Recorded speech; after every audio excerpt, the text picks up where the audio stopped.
Shalom saudara dan saudari yang dikasihi dan diberkati Tuhan. Saya mengajak kita sekalian untuk mendengarkan INRI, yakni Injil dan Inspirasi hari ini.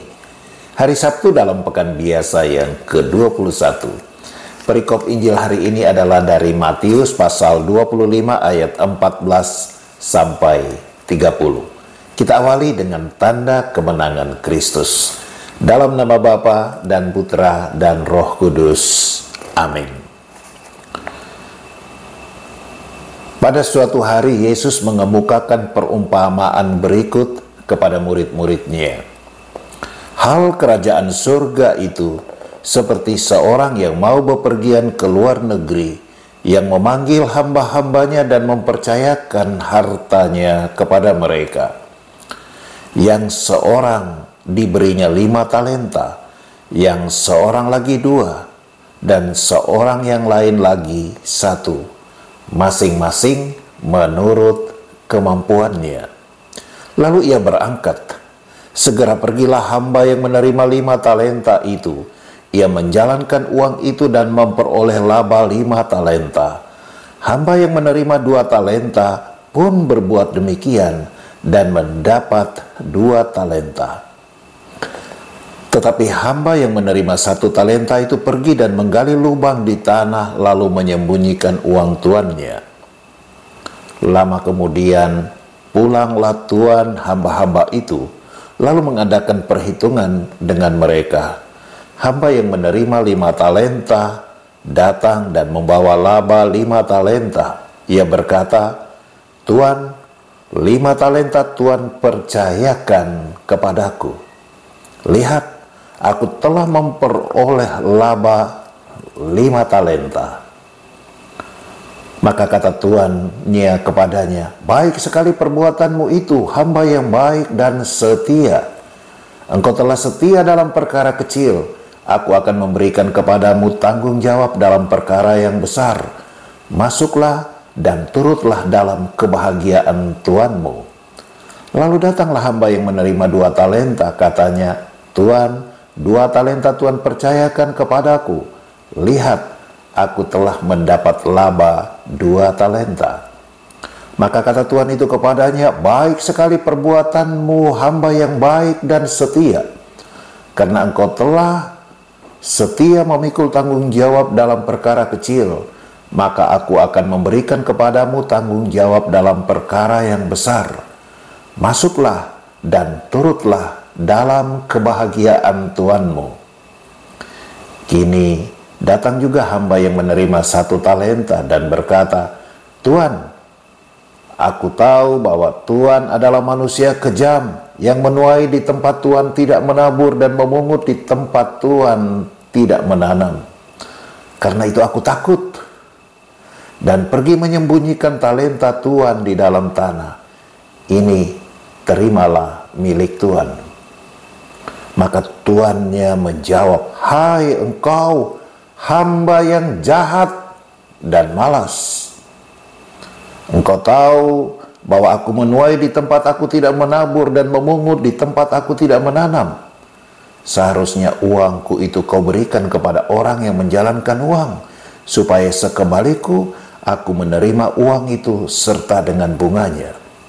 Sebab itu ambillah talenta itu daripadanya dan berikanlah kepada orang yang mempunyai 10 talenta itu.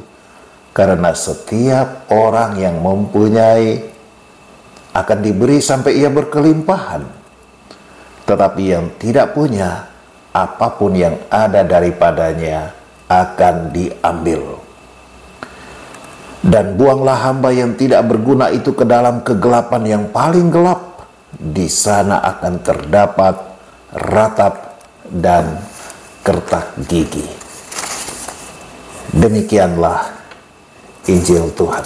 Saudara-saudari, seperti halnya hari-hari sebelumnya, demikianlah pula Injil hari ini berbicara perihal akhir zaman, saat anak manusia akan datang. Anak manusia itu tidak lain, tidak bukan adalah Tuhan kita Yesus. Seperti yang kita ucapkan, kita imani, kita amini dalam doa, aku percaya bahwa ia akan datang mengadili orang hidup dan mati.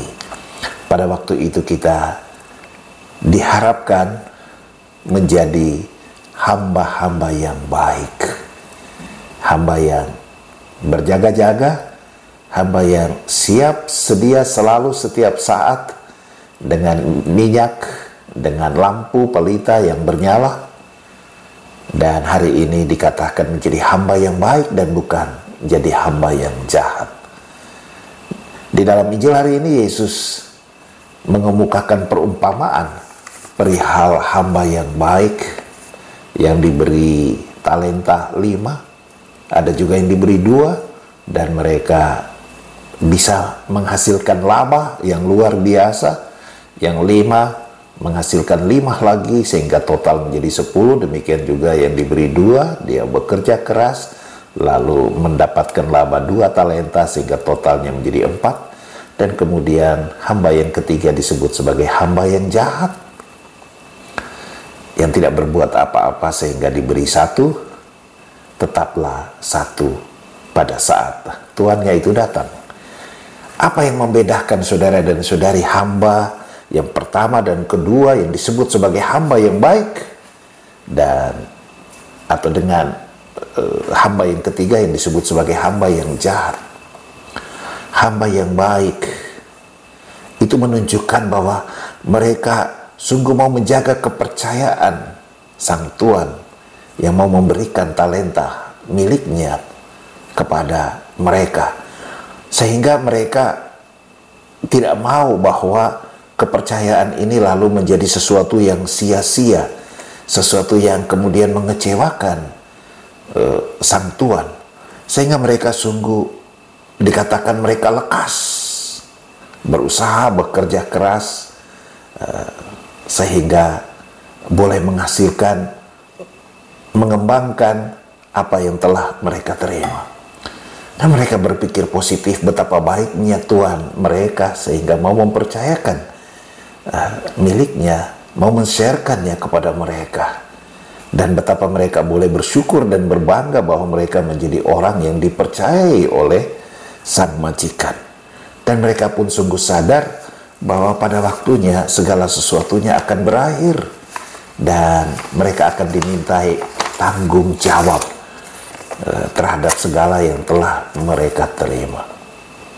Hal-hal seperti itu tidak dimiliki oleh hamba yang ketiga. Hamba yang ketiga nampak terpenjara oleh pikiran buruk, pikiran kotor, piktor, atau negative thinking, baik terhadap sang tuan maupun terhadap sesama hamba yang lain.